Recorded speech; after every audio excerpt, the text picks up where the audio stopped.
anti-B. هذا anti-A. Ici, il n'y a ni un anti-A ni anti-B. Donc le plasma là, parce que moi là, les anticorps. Puisque j'ai ici l'antigène A et l'antigène B, logiquement, je ne vais pas trouver dans le sang de cet individu AB d'anticorps contre A et contre B, car il possède des antigènes. Par contre, chez O bien 0, on voit qu'il n'a pas d'antigène ni A ni B. Donc, dans son plasma, on va trouver des anti-A et on va trouver des anti-B.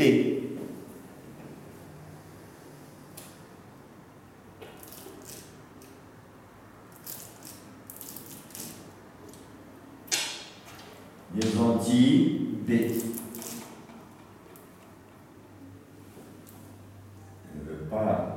Voilà. Des anti-A et des anti-B. D'accord? Plus. Anti-A plus. Donc ça, ce sont les caractéristiques des groupes sanguins.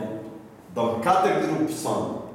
Donc, on donne le nom du groupe sanguin grâce à l'agglutinogène porté par les hématies de l'individu. D'accord? Si elle porte l'antigène A, il est du groupe A. Si elle porte l'antigène B, il est du groupe B. S'il les emporte les deux A et B, il est AB. S'il n'emporte ni A ni B, donc il est du groupe 0 bien. Mais dans le plasma du sang, on trouve les anticorps, ils sont innés. On les appelle anticorps ou bien les agglutinines. Agglutinines.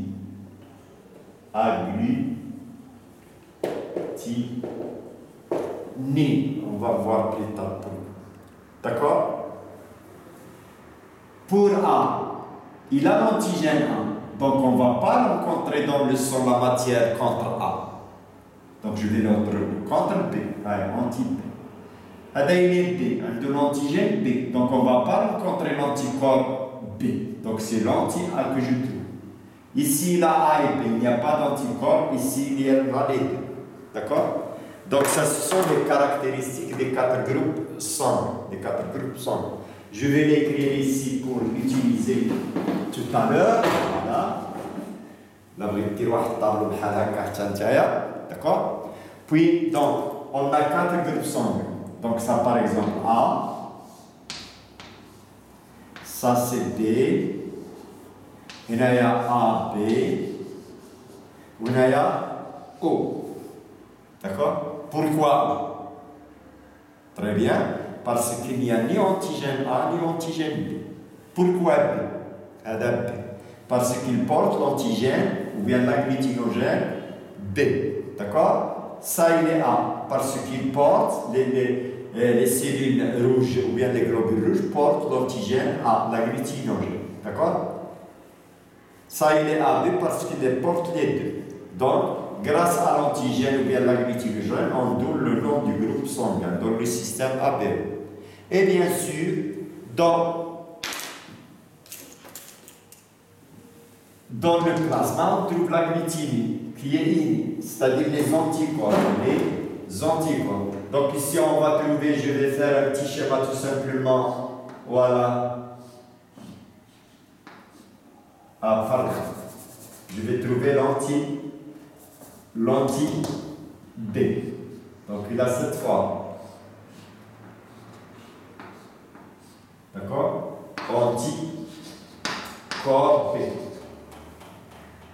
Chez B, je vais trouver les anticorps anti-A.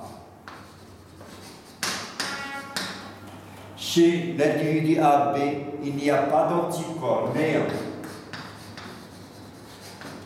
Ou bien rien, néant.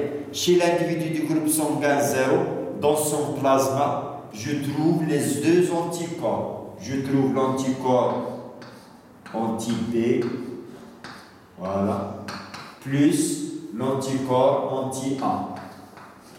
Voilà. Anti-A, anti-A plus anti-B. D'accord?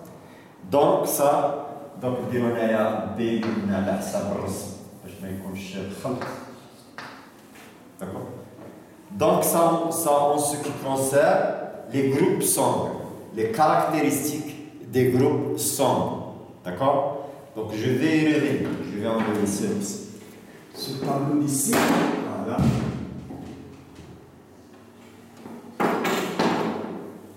Bien.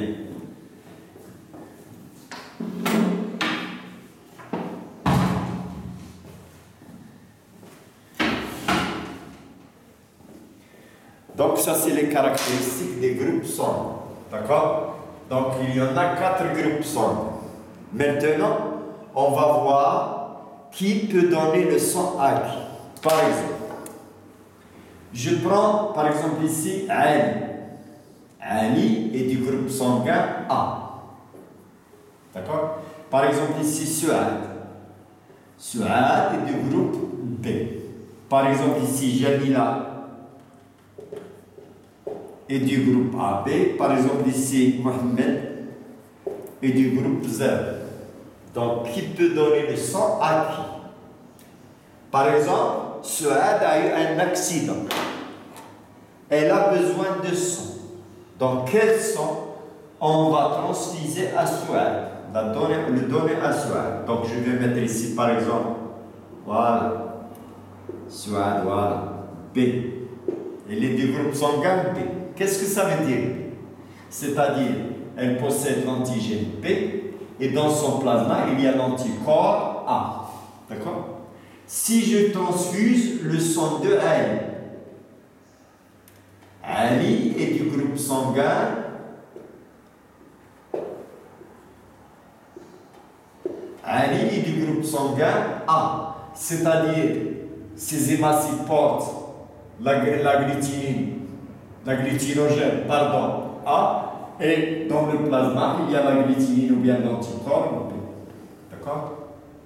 Donc, je vais introduire chez Suad, introduire des hématies qui portent la glutinogène A. D'accord? Mais le Suad, ces hématies portent l'antigène, la glutinogène ou bien l'antigène B. Donc, je vais faire pénétrer. Voilà, si vous voulez 3 ou bien 4 hématies de Ali. Ce qui m'intéresse. Donc Ali, c'est lui le donneur.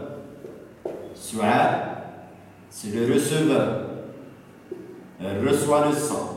Receveur. D'accord? Réceptrice. Receveur. Donc, dans le sang de Suad se trouvent les anti-A. Donc, le corps de Suad n'a pas l'habitude, il n'est pas habitué avec l'antigène A.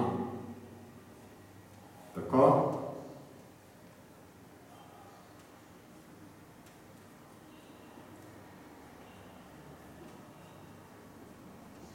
Donc, les cellules de Ali portent l'antigène A. L'antigène A. Et bien sûr, il entraîne aussi le plasma, les anti-B, mais en très faible quantité. Donc, ici, il y a l'antigène A. Donc, le corps de Suad va prendre l'antigène A comme corps étranger. Il ne le connaît pas. Donc, qu'est-ce qu'il va faire? Il va développer une réponse immunitaire. Et avec quoi cette réponse? Avec les anticorps. Les anti-A, Suad a déjà les anti-A de la naissance, innés, ils sont innés. Donc, les anti-A vont réagir avec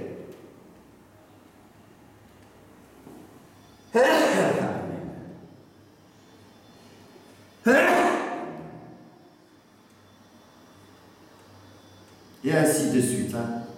C'est un peu difficile, mais l'essentiel, c'est que les cellules de Ali, donc ça c'est anti-A, bien sûr.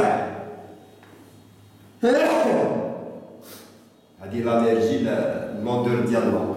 D'accord? Donc les anticorps de Ali, dans la circulation du soir, se trouvent collés les unes aux autres, comme s'ils se forment une coagulation. Cette opération, on l'appelle l'agglutination. Agglutination. Du verbe agglutiner. C'est pourquoi on a dit agglutinogène, antigène, et on a dit agglutiner, anticorps. D'accord? Donc c'est quoi l'agglutination?